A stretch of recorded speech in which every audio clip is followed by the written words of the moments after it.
नमस्कार साथियों, बीपीएससी तैयारी 4.0 एनसीईआरटी पॉलिटी की क्लास में आपका स्वागत है। आज की क्लास में हम आपके लिए क्लास 11th एनसीईआरटी पॉलिटी से अध्याय 8 लेके आए हैं और अध्याय 8 आपका है स्थानीय शासन, जिसके अंतर्गत हम पंचायती राज व्यवस्था का महत्वपूर्ण टॉपिक पढ़ेंगे और साथ में ये ओवरऑल आपका क्लास 11th एनसीईआरटी से रिलेटेड ये क्लास नंबर 7 है। इससे पहले 6 क्लासेस हो चुकी हैं और आज की क्लास में हम आपके लिए अध्याय 8 लेके आए हैं। अध्याय 8 का जो यहाँ पर टॉपिक है स्थानीय शासन, जो आपके परीक्षा दृष्टि से बहुत ही महत्वपूर्ण है और पीआरटी में इस बार यहाँ से प्रश्न भी पूछा गया था और अगली बार भी पूछा जाएगा। साथ में 6 से 8 के जो अभ्यर्थी हैं, साथ में टीजीटी सोशल साइंस में पॉलिटी जिनका सब्जेक्ट है, बहुत ही महत्वपूर्ण टॉपिक आप सभी के लिए है। तो आज इस टॉपिक को हम लोग कवर करेंगे। लाइक कर दीजिएगा, कमेंट भी जरूर करिएगा कैसी क्लास आपको लगी। अब यहाँ पर हम स्थानीय शासन की बात करें, जिसको इंग्लिश में लोकल गवर्नमेंट कहा जाता है। तो स्थानीय स्तर पर जो शासन होता है उसको हम स्थानीय शासन के रूप में समझते हैं और स्थानीय शासन को भारत में संवैधानिक रूप से लागू होने से पहले सबसे पहले हम देख लेते हैं कि भारत में इसका इतिहास क्या रहा है। तो भारत में जब ब्रिटिश काल था, तो ब्रिटिश काल के दौरान बात करें तो सबसे पहले स्थानीय शासन से संबंधित कोई निकाय की स्थापना हुई थी। तो वह निकाय कौन सा है जिसकी सबसे पहले स्थापना हुई है? तो वह है मद्रास नगर निगम। तो मद्रास नगर निगम, जब हम इतिहास को देखते हैं पंचायती राज व्यवस्था का या स्थानीय शासन का, तो स्थानीय शासन के इतिहास में सबसे पहला जो निकाय या निगम बना है भारत के इतिहास में, उसका नाम है मद्रास नगर निगम। तो मद्रास नगर निगम की स्थापना 1687 में हुई थी। परीक्षा दृष्टि से महत्वपूर्ण, ध्यान रखिएगा। फिर बात करते हैं यहाँ पर चार्ल्स मेटकाफ की। चार्ल्स मेटकाफ भारत के गवर्नर जनरल बने थे। भारत के ये दूसरे गवर्नर जनरल भी थे। इनके रूप में पहले गवर्नर जनरल आप सभी को मालूम है कि भारत के पहले गवर्नर जनरल कौन थे? तो लॉर्ड विलियम बेंटिक थे। और लॉर्ड विलियम बेंटिक के बाद चार्ल्स मेटकाफ 1835-36 में भारत के गवर्नर जनरल 2 साल के लिए थे और इनको जो है लिबरेटर ऑफ इंडियन प्रेस भी कहा जाता है। लिबरेटर ऑफ इंडियन प्रेस, कारण क्या था लिबरेटर ऑफ इंडियन प्रेस कहने का? तो इन्होंने प्रेस के ऊपर काफ़ी सारी जो रिस्ट्रिक्शंस थे, जो काफ़ी सारे जो प्रतिबंध लगाए गए थे प्रेस के ऊपर भारत में, उसको कम कर दिया था, हटा दिया था। तो इसीलिए इनको लिबरेटर ऑफ इंडियन प्रेस भी कहा जाता है चार्ल्स मेटकाफ को। तो चार्ल्स मेटकाफ ने भारतीय गाँव को लघु गणतंत्र, लिटिल रिपब्लिक के रूप में भी उल्लेख किया है, ये ध्यान रखिएगा।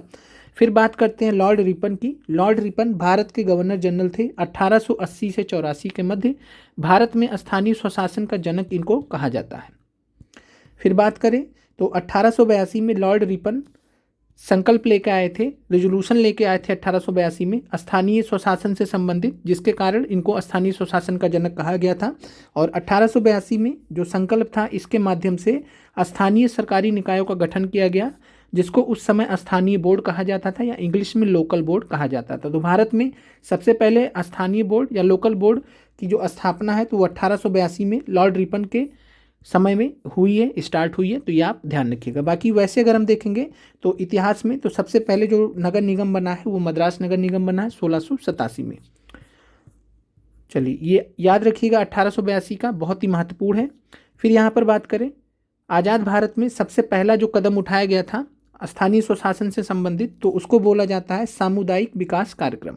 सामुदायिक विकास कार्यक्रम, इंग्लिश में कम्युनिटी डेवलपमेंट प्रोग्राम।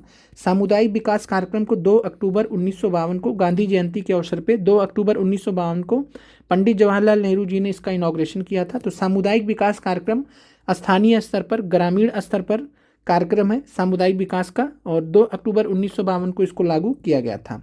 फिर बात करते हैं तो पंचायती राज व्यवस्था का जो शुरुआत हुआ था वो सबसे पहले अगर हम बात करें तो राजस्थान के नागौर जिले में लागू किया गया था।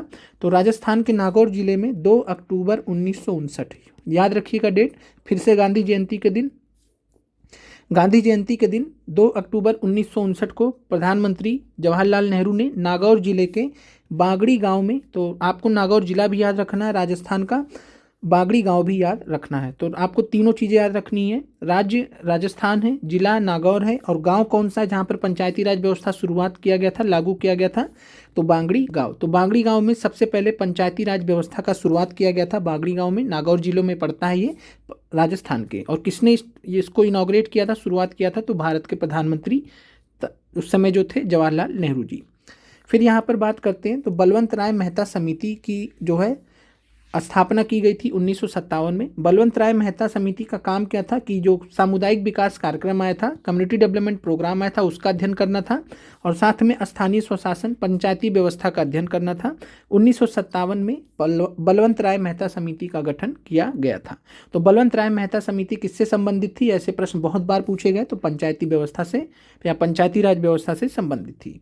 बलवंत राय मेहता समिति की ही सिफारिश पर, ध्यान रखिएगा, नवंबर 1959 में आंध्र प्रदेश में पंचायती राज व्यवस्था लागू की जाती है। तो सबसे पहले पंचायती राज व्यवस्था कहाँ लागू की गई थी? तो ये ध्यान रखिएगा, नागौर जिले में, राजस्थान के। और बलवंत राय मेहता समिति की सिफारिश पर कहाँ पर दूसरे बार में, यानी सेकंड नंबर पे बात करें तो सेकंड नंबर पे आंध्र प्रदेश में लागू की गई थी पंचायती राज व्यवस्था, नवंबर 1959 में। फिर अशोक मेहता समिति आती है जो 1977 में बनी थी। अशोक मेहता समिति 1977 में बनी थी। फिर आता है जी वी के राव समिति। जी वी के राव समिति 1985 में आया था और ये सभी पंचायती राज व्यवस्था से संबंधित थे।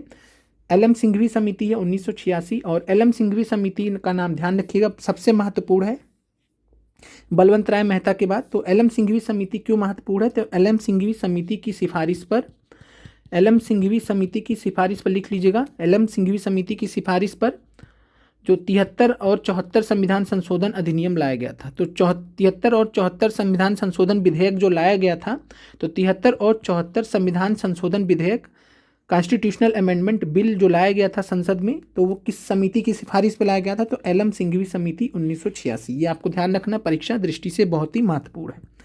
फिर बात करते हैं तो पी के थुंगन समिति भी आई थी 1988 में, जो इसका लगभग इसी से रिलेटेड था। तो एल एम सिंघवी समिति ने पंचायती राज को संवैधानिक दर्जा देने का सुझाव दिया था, 1986 में आई थी ये। तो पंचायती राज को संवैधानिक दर्जा देने का सुझाव दिया और इनके ही सुझाव पर, एल एम सिंघवी समिति के सुझाव पर 73 और 74 संविधान संशोधन विधेयक संसद में लाए गए थे। 1988 में जो पी के थुंगन समिति बनी थी, तो इसने क्या किया था? तो 1989 में पी के थुंगन समिति ने स्थानीय शासन के निकायों को संवैधानिक दर्जा प्रदान करने की भी सिफारिश इन्होंने भी की थी। लेकिन जब वही है कि आपको जब प्रश्न पूछेगा कि 73 और 74 संविधान संशोधन अधिनियम का सुझाव किसने दिया था स्टार्ट करने का, तो पंचायती राज व्यवस्था। तो पंचायती एल एम सिंघवी समिति, एल एम सिंघवी समिति ने पंचायती राज को संवैधानिक दर्जा देने का सुझाव दिया था सबसे पहले, और इन्हीं की सिफारिश पर 73 और 74 संविधान संशोधन अधिनियम लाया गया था। क्लियर है? फिर यहाँ पर बात करते हैं तो 73 और 74 संविधान संशोधन अधिनियम 1992 में आया था। वर्ष आपको दोनों का याद रखना है। तो 73 और 74 दोनों संविधान संशोधन अधिनियम कब आया है? 1992 में। और इसका जो है आते समय और साथ में पारित होने के समय और साथ में लागू होने के समय कभी भी पूछेगा आपसे, तो पारित होने के समय, लागू होने के समय 73 और 74 संविधान संशोधन अधिनियम के समय भारत के प्रधानमंत्री कौन थे? इस बार पीआरटी में पूछा भी गया था। तो आंसर आपका है पीवी नरसिम्हा राव। पीवी नरसिम्हा राव भारत के प्रधानमंत्री थे 1991 से 1996 के बीच में, याद रखिएगा। फिर 73 संविधान संशोधन अधिनियम की बात कर लेते हैं। 1992 में आया था, 24 अप्रैल 1993 को इसको लागू किया गया। तो 24 अप्रैल 1993 को केवल 73 संविधान संशोधन अधिनियम को लागू किया गया है अभी। तो 73वें संविधान संशोधन अधिनियम 1992 को कब लागू किया? 24 अप्रैल 1993 को। इसी की याद में हर साल राष्ट्रीय पंचायती दिवस हम मनाते हैं। तो राष्ट्रीय पंचायती दिवस या राष्ट्रीय पंचायती राज दिवस हम कब मनाते हैं? तो 24 अप्रैल को। क्यों मनाते हैं? क्योंकि 24 अप्रैल 1993 को पंचायती राज लागू हुआ था 73वें संविधान संशोधन अधिनियम से। अच्छा, यहाँ पर आप लोग ये समझिएगा कि नागौर में तो पहले आ गया था, आंध्र प्रदेश में भी पहले आ गया था, लेकिन इसका मतलब क्या है? 73 और 74 संविधान संशोधन अधिनियम का। तो इससे क्या था? पंचायती राज व्यवस्था को संवैधानिक दर्जा मिला। पंचायती राज व्यवस्था को जो है क्या मिला? संवैधानिक दर्जा। संवैधानिक दर्जा का मतलब होता है कि पूरे भारत में इसको एक समान रूप से लागू किया जाएगा। संविधान के प्रावधान में जब कोई चीज़ आ जाती है तो उसको लागू करना जिम्मेदारी बन जाती है। इससे पहले किसी राज्य में था, किसी में नहीं था। तो इसलिए जब संवैधानिक दर्जा देने की बात आती है तो इसका मतलब यही होता है कि संवैधानिक दर्जा दे दिया गया। इसका मतलब है कि अब सभी राज्यों को क्या है? मैंडेटरी है, सभी राज्यों के लिए ज़रूरी है कि वो पंचायती राज को अपने अपने यहाँ लागू करें। इससे पहले क्या था कि जिसका मन होता था, जिसको सुविधाएं थी वो करता था, जिसका नहीं मन करने को, जिस सरकार का मन नहीं होता था राज्य में, वो नहीं करता था। तो ऐसी चीज़ें रहती थी। तो 73वें संविधान संशोधन अधिनियम 24 अप्रैल 1993 को लागू किया गया। इसी की याद में 24 अप्रैल को हर साल हम राष्ट्रीय पंचायती राज दिवस मनाते हैं। संविधान में एक नया भाग जोड़ा गया था इसी अधिनियम के माध्यम से, 73वें अधिनियम के माध्यम से संविधान में एक नए भाग को जोड़ा गया था जिसको बोला गया भाग 9, पार्ट 9, जिसका टाइटल है पंचायत। और पंचायत को अनुच्छेद 243 से लेकर 243 ओ के बीच में रखा गया है। तो अनुच्छेद 243 से 243 ओ के बीच में पंचायत को रखा गया है संविधान के भाग 9 में। राज्य के नीति निदेशक तत्व हैं, तो उसके अंतर्गत अनुच्छेद 40 में ग्राम पंचायत के गठन का प्रावधान है। तो ग्राम पंचायत के गठन का प्रावधान राज्य के नीति निदेशक तत्व में भी है, अनुच्छेद 40 में। फिर है संविधान में नई अनुसूची को भी डाला गया इस संविधान संशोधन अधिनियम के माध्यम से। 73वें संविधान संशोधन अधिनियम 1992 के माध्यम से संविधान में नई अनुसूची को रखा गया जिसका नाम रखा गया 11वीं अनुसूची, 11th शेड्यूल। और 11वीं अनुसूची के अंतर्गत 29 विषय रखे गए, ये भी आपको याद रखना है। अनुच्छेद 243 जी इंग्लिश में बोलते हैं, हिंदी में 243 छा बोलते हैं। तो अनुच्छेद 243 छा हिंदी में, 243 जी इंग्लिश में। 29 विषय थे 11वीं अनुसूची में। और 11वीं अनुसूची किससे रिलेटेड है? तो संविधान में नई अनुसूची रखी गई पंचायती राज व्यवस्था से रिलेटेड है। तो पंचायती राज व्यवस्था से रिलेटेड 11वीं अनुसूची आपको याद रखना 29 विषय के साथ में। और बात करें तो पंचायती राज व्यवस्था में 3 स्तरीय व्यवस्था की बात की गई। सबसे नीचे रहता था ग्राम पंचायत, ग्राम पंचायत के ऊपर आता था खंड, ब्लॉक या तालुका। तो ग्राम पंचायत सबसे नीचे, फिर खंड, ब्लॉक, तालुका, और सबसे ऊपर आता था जिला पंचायत। तो 3 स्तरीय यहाँ पर बात की गई थी। तो 3 स्तरीय पंचायती राज व्यवस्था कौन कौन सी? तो ग्राम पंचायत, फिर खंड या ब्लॉक या तालुका, फिर सबसे ऊपर जिला पंचायत। फिर यहाँ पर बात करें तो आदिवासी जनसंख्या वाले जो क्षेत्र भारत में थे उनको जो है 73वें संविधान संशोधन अधिनियम से दूर रखा गया था, वहाँ पे लागू नहीं किया गया था कुछ कारणों से। और फिर अंततः 1996 में क्या किया गया? एक अधिनियम लाया गया जिसको पीसा बोला गया। और पीसा अधिनियम के तहत पंचायती व्यवस्था के प्रावधानों के दायरे में इन क्षेत्रों को भी लाया गया। तो पीसा एक्ट याद रखिएगा कब आया था? तो पीसा एक्ट आया था 1996 में। इसने क्या किया? तो इसने जो है आदि संख्या जनसंख्या वाले जो क्षेत्र थे भारत में, ट्राइबल जो एरियाज थे भारत में, शेड्यूल्ड एरियाज थे भारत में, उनको क्या किया? तो उनको जो है पंचायती राज व्यवस्था के संवैधानिक दायरे में ला खड़ा किया। The panchayat extension to scheduled areas act इसका पूरा नाम है। तो PESA, पीसा एक्ट। तो पीसा एक्ट 1996 याद रखिएगा। किससे रिलेटेड है? तो आदिवासी जनसंख्या वाले क्षेत्र से, शेड्यूल्ड एरिया वाले क्षेत्र से है। यानी कि शेड्यूल्ड एरिया वाले जो क्षेत्र हैं वहाँ पर भी पंचायती राज व्यवस्था को लागू किया जाए। फिर 74वें संविधान संशोधन अधिनियम पर आते हैं। तो ये भी 1992 में साथ में लाया गया था। तो 74वां संविधान संशोधन अधिनियम 1992 की बात करें तो ये लागू कब हुआ? तो 1 जून 1993। तो 1 जून 1993 को लागू हुआ। इसके माध्यम से संविधान के भाग 9A के द्वारा या 9 के द्वारा जो है नगर पालिकाएं नाम से, द म्युनिसिपैलिटीज नाम से एक नया चैप्टर जोड़ा गया। तो भाग 9A बोलिए या 9 बोलिए, दोनों एक ही है। इंग्लिश में 9A, हिंदी में 9 तो नगर पालिकाएं, म्युनिसिपैलिटीज़ के नाम से एक नया टॉपिक जोड़ा गया संविधान में। और 12वीं अनुसूची भी संविधान में जोड़ी गई। 12वीं अनुसूची किससे जुड़ी है? तो नगर पालिका से। 18 विषय इसके अंतर्गत रखे गए हैं। 29 विषय थे पंचायती राज वाले में, और नगर पालिका में कितने हैं? 18 विषय। 3 प्रकार की नगर पालिकाओं की बात करता है यहाँ पर। तो पहला है नगर पंचायत, फिर नगर परिषद और नगर निगम। 3 प्रकार का याद रखिएगा, नगर पंचायत, नगर परिषद और नगर निगम। अब आते हैं चैप्टर पे जो NCERT का है। यहाँ से आपको जो है ये पूरी क्लास समझने में कोई भी दिक्कत नहीं हुई। पहला यहाँ पर है कि स्थानीय शासन की संस्थाओं को सन 1993 में संवैधानिक दर्जा प्रदान किया गया था। तो 73वां जो संविधान संशोधन अधिनियम था कब लागू हुआ था? 24 अप्रैल 1993 को। और 74वां संविधान संशोधन कब लागू हुआ? 1 जून 1993 को। तो इस प्रकार से दोनों ही जो संविधान संशोधन अधिनियम से कब लागू हुए? 1993 में। इस प्रकार जो स्थानीय शासन थे गांव स्तर पर, ग्रामीण स्तर पर भी और शहरी स्तर पर, दोनों को संवैधानिक दर्जा कब प्रदान किया गया? 1993 में। ये क्लियर हो गया होगा आपको। फिर यहाँ पर बात करें, गांव और जिला स्तर के शासन को स्थानीय शासन कहते हैं। स्थानीय शासन आम आदमी के सबसे नज़दीक का शासन, ये सभी आपको मालूम है। स्थानीय शासन की मान्यता क्या है कि स्थानीय ज्ञान और स्थानीय हित लोकतांत्रिक फैसला लेने के अनिवार्य घटक हैं। यानी कि स्थानीय ज्ञान और स्थानीय हित लोकतांत्रिक फैसला लेने के अनिवार्य घटक है। यानी कि स्थानीय स्तर पर जो है लोकतांत्रिक फैसले लेने में सक्षम है, तो इसलिए स्थानीय स्तर पर भी जो है संवैधानिक प्रावधान काम करने चाहिए, होने चाहिए, पंचायती राज व्यवस्था होनी चाहिए। स्थानीय शासन का फायदा क्या होता है कि यह लोगों के सबसे नज़दीक होता है। कहने का मतलब है कि आप गांव के जो प्रधान हैं, आप उनसे रोज़ मुलाकात करते हैं। जो उस क्षेत्र के विधायक होंगे उनसे आप महीनों में कई एक बार मिल लेते होंगे। उस क्षेत्र के जो सांसद होंगे कहीं वो 5 साल पे एक बार आपको दिखते होंगे, और भारत के प्रधानमंत्री कहीं सदियों में एक बार आपको दिखेंगे आपकी आंखों के सामने। तो ये है स्थानीय शासन का फायदा कि यह लोगों के सबसे नज़दीक होता है। लोगों के द्वारा चुने गए प्रतिनिधि लोगों के बीच में ही रहते हैं, होते हैं। चलिए, लोकतंत्र का मतलब क्या है? तो सार्थक भागीदारी। लोकतंत्र का रिश्ता जवाबदेही से भी है। जीवंत और मजबूत स्थानीय शासन सक्रिय भागीदारी और उद्देश्यपूर्ण जवाबदेही को भी सुनिश्चित करता है। ये सब आपको मालूम है, कुछ इसमें समझाने वाली चीज़ नहीं है। भारत में स्थानीय शासन का विकास क्या है? तो प्राचीन काल में अगर हम बात करें तो अपना शासन खुद चलाने वाले जो ग्राम समुदाय होते थे प्राचीन भारत में, सभा के रूप में मौजूद थे। तो अगर एंशियंट के उसमें पूछेगा तो सभा शब्द का ध्यान रखिएगा। सभा और समिति के बारे में आपने इतिहास में पढ़ा होगा। तो अपना शासन खुद चलाने वाले जो ग्राम समुदाय थे प्राचीन भारत में किस रूप में मौजूद थे? तो सभा के नाम से मौजूद थे। आधुनिक समय में बात करें तो स्थानीय शासन के निर्वाचित निकाय, याद रखिएगा, 1882 के बाद अस्तित्व में आए थे। उस वक्त लॉर्ड रिपन भारत के वायसराय थे या गवर्नर जनरल थे, एक ही बात है, चाहे वायसराय कहिए चाहे गवर्नर जनरल कहिए।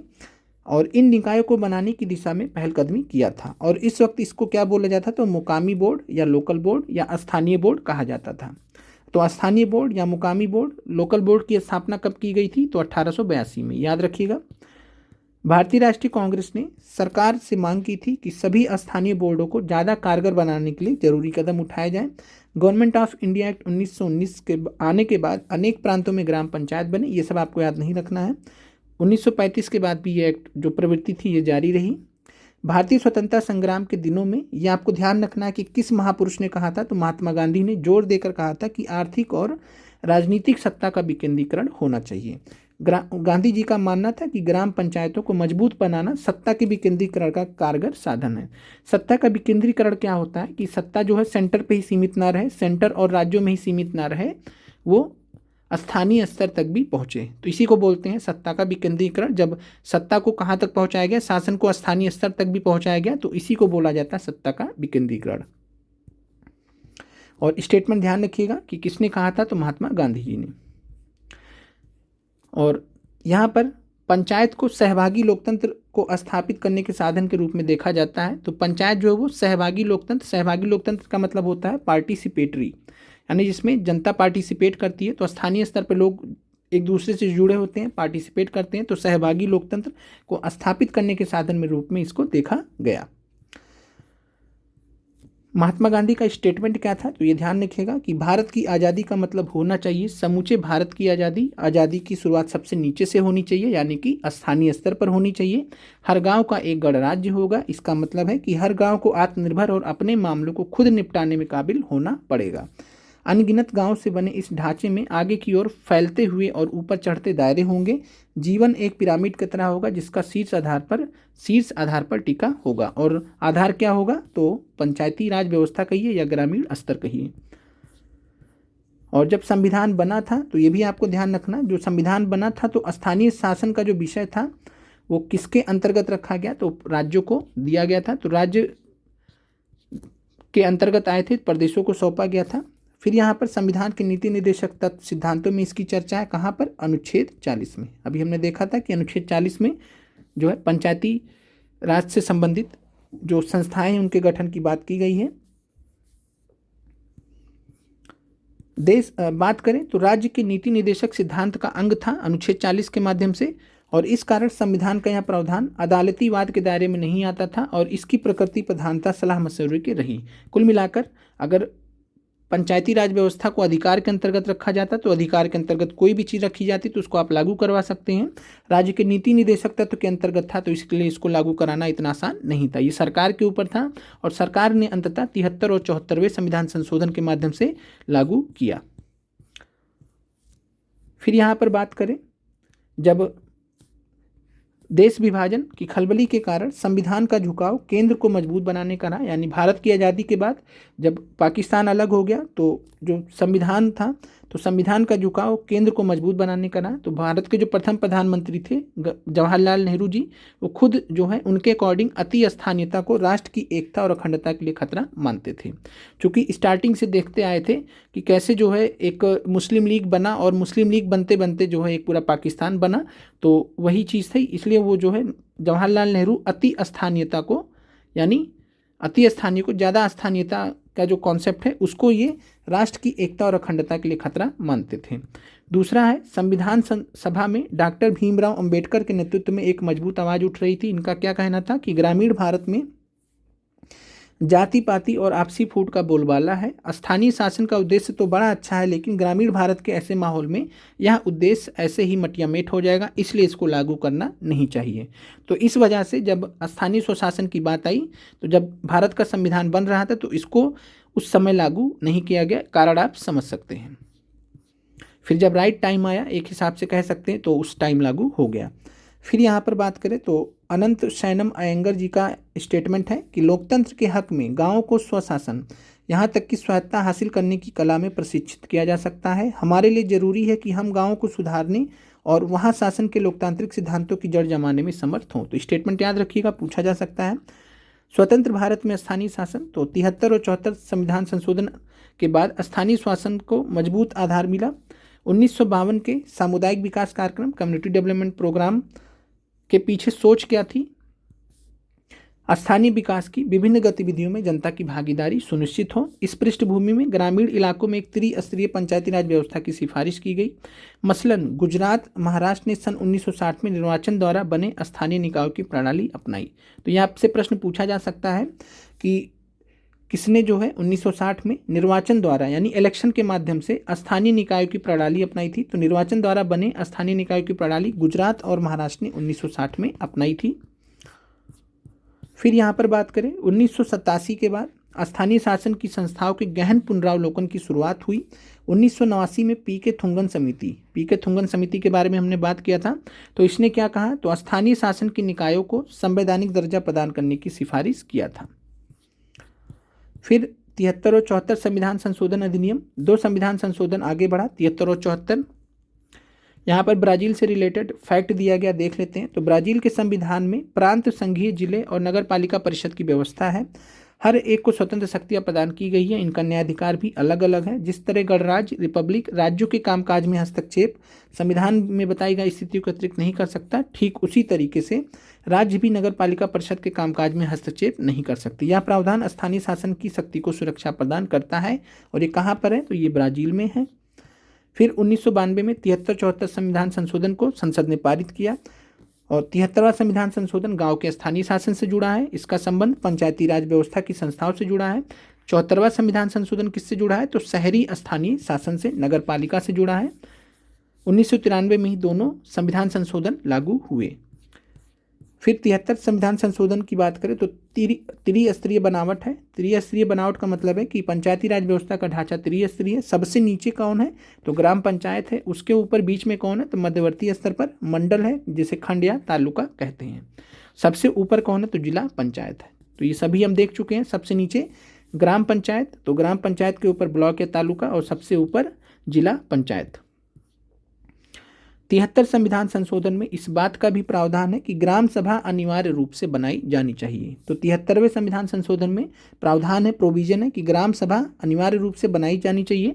पंचायती हलके मतलब पंचायती क्षेत्र में मतदाता के रूप में दर्ज हर वयस्क व्यक्ति ग्राम सभा का सदस्य होता है। तो ग्राम सभा का सदस्य बनने के लिए न्यूनतम आयु कितनी हो जाएगी? वयस्क व्यक्ति का एज कितना होता है? तो 18 वर्ष। तो इसीलिए ग्राम सभा का सदस्य बनने के लिए कितना वर्ष न्यूनतम आयु है? तो न्यूनतम आयु है 18 वर्ष। तो जब आपसे पूछेगा ग्राम सभा का सदस्य बनने के लिए न्यूनतम आयु कितनी है, तो 18 वर्ष हो जाएगा। और आपसे पूछेगा कि पंचायत का सदस्य बनने के लिए, पंचायत का सदस्य मतलब जैसे ग्राम प्रधान वगैरह हुए, तो प्रधानी वगैरह का अगर किसी को इलेक्शन लड़ना है तो पंचायत का सदस्य बनने के लिए न्यूनतम आयु कितनी है? तो 21 वर्ष न्यूनतम आयु है। इसके बारे में हम लोग पहले भी बात कर चुके हैं। तो 73वें संविधान संशोधन के अकॉर्डिंग ग्राम सभा अनिवार्य रूप से होनी चाहिए। ग्राम सभा में आता कौन है? तो पंचायती हलके में मतदाता के रूप में दर्ज हर वयस्क व्यक्ति ग्राम सभा का सदस्य हो जाता है बाय डिफॉल्ट। चुनाव कौन कराता है? तो पंचायती राज संस्थाओं के तीनों स्तर के चुनाव सीधे जनता करती है, प्रत्यक्ष रूप से जनता द्वारा चुने जाते हैं। अवधि कितने साल की होती? 5 साल की होती है। यदि प्रदेश की सरकार 5 साल पूरे होने से पहले पंचायत को भंग करती है मान लीजिए, तो इसके 6 माह के अंदर 6 महीने के अंदर चुनाव हो जाने चाहिए। और चुनाव की जिम्मेदारी किसकी होती है पंचायती राज संस्थाओं के लिए स्थानीय स्तर पर? तो ये होता है राज्य चुनाव आयोग या राज्य निर्वाचन आयोग, स्टेट इलेक्शन कमीशन। तो राज्य निर्वाचन आयोग चुनाव कराता है स्थानीय स्तर पर। आरक्षण की बात करें तो सभी पंचायती संस्थाओं में 1/3 सीट 33%, 1/3 सीट 33% महिलाओं के लिए आरक्षित है। तीनों स्तर पर अनुसूचित जाति अनुसूचित जनजाति के लिए एक जो है सीट आरक्षण की व्यवस्था की गई है। और तीनों ही स्तर पर अध्यक्ष स्तर तक जो है अध्यक्ष लेवल तक, चेयरपर्सन लेवल तक आरक्षण दिया गया है। और सिर्फ सामान्य श्रेणी की सीट पर महिलाओं को 1/3 आरक्षण नहीं दिया गया, बल्कि अनुसूचित जाति जनजाति के लिए भी आरक्षण सीट पर महिलाओं के लिए 1/3 आरक्षण की व्यवस्था है।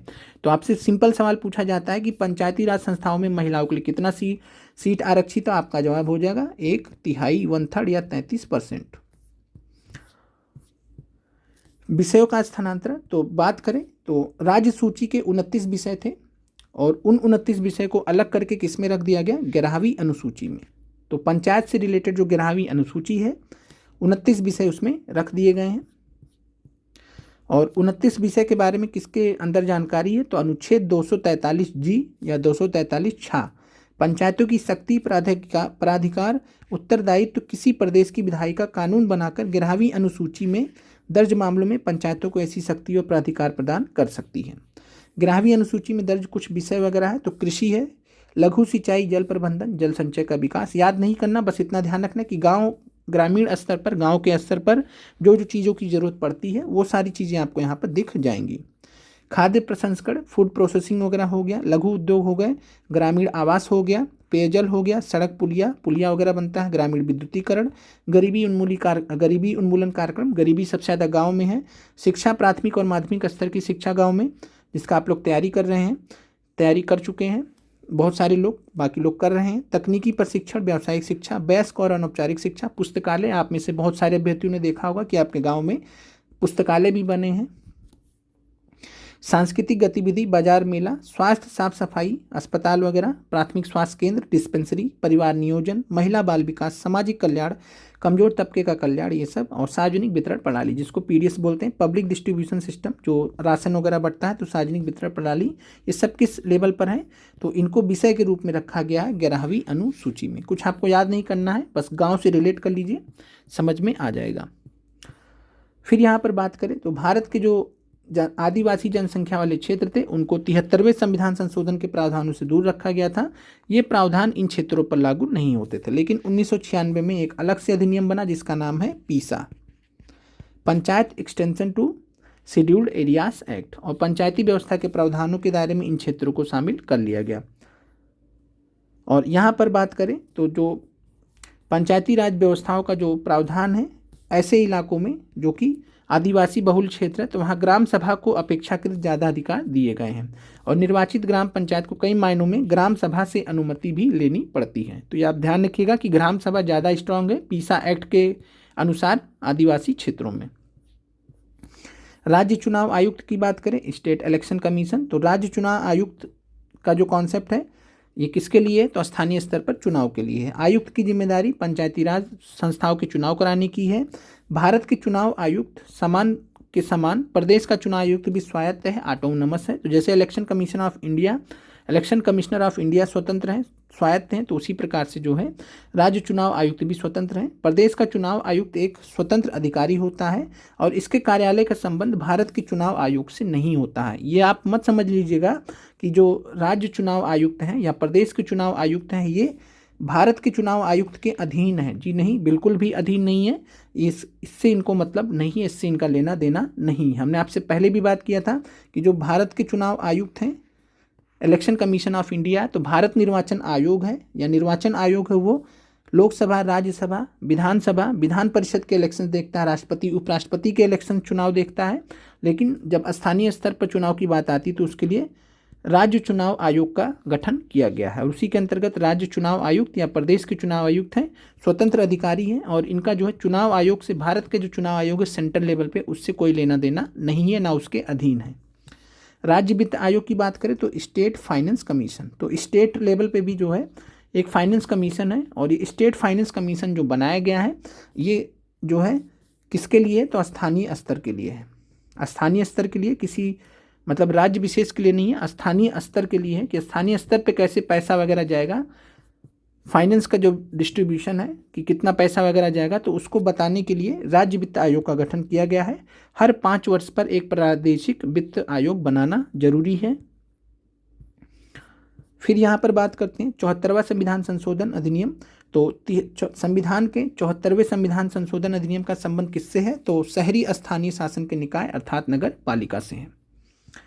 भारत की जनगणना में शहरी इलाकों की परिभाषा क्या है, ये आपसे परीक्षा में प्रश्न पूछा जा सकता है। तो ध्यान रखिएगा, कम से कम 5000 की जनसंख्या होगी तभी उसको हम शहरी इलाका मानेंगे 2011 की जनगणना के अनुसार। दूसरा क्राइटेरिया क्या है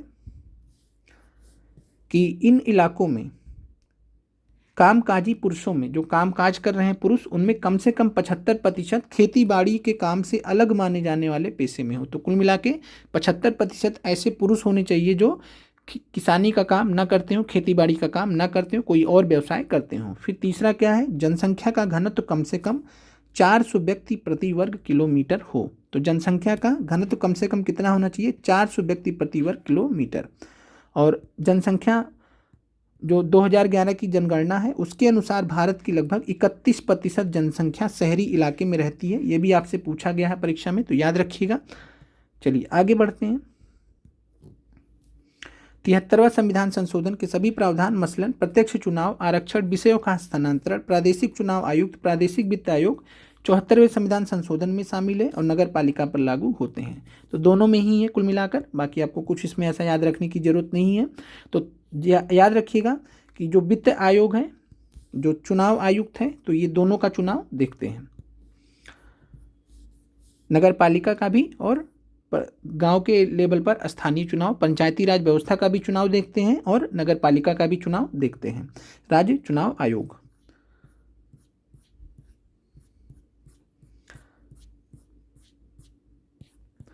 फिर यहाँ पर बात करें तो फैक्ट दिया गया कि भारत की जनसंख्या में 16.2% अनुसूचित जाति है, 8.2% अनुसूचित जनजाति है। तो परीक्षा दृष्टि से याद रखिएगा ये फैक्ट। फिर संविधान के संशोधन ने 29 विषय को स्थानीय शासन के हवाले किया। तो हमने अभी देखा था कि जो 11वीं अनुसूची उसमें कितने विषय थे, तो 11वीं अनुसूची में 29 विषय शामिल थे। 12वीं अनुसूची में कितने हैं, तो 12वीं अनुसूची में 18 विषय शामिल किए गए हैं। फिर लोकतांत्रिक विकेंद्रीकरण का सफल उदाहरण के रूप में अक्सर लातिनी अमेरिका का मतलब है दक्षिण अमेरिका, तो दक्षिण अमेरिका में एक देश है जिसका नाम है बोलीविया। तो आपसे परीक्षा में पूछा जा सकता है कि लोकतांत्रिक विकेंद्रीकरण का जो एक सफल उदाहरण, लोकतांत्रिक विकेंद्रीकरण जान लीजिए, हमने आपको पहले भी क्लियर कर दिया, फिर से क्लियर कर दे रहे हैं। तो लोकतांत्रिक विकेंद्रीकरण का मतलब यही होता है कि केंद्र और राज्य में व्यवस्था थी शासन की, उसको जो है स्थानीय स्तर पर भी लाया गया, इसी को बोला जाता है लोकतांत्रिक विकेंद्रीकरण। और स्थानीय स्तर पर भी 2 स्थान पर, कहाँ, एक ग्राम पर, एक शहर में। और इसमें क्या किया गया, 1994 में पॉपुलर पार्टिसिपेशन लॉ, जन भागीदारी कानून लाया गया था और विकेंद्रीकरण करके सत्ता स्थानीय स्तर को सौंपी गई थी।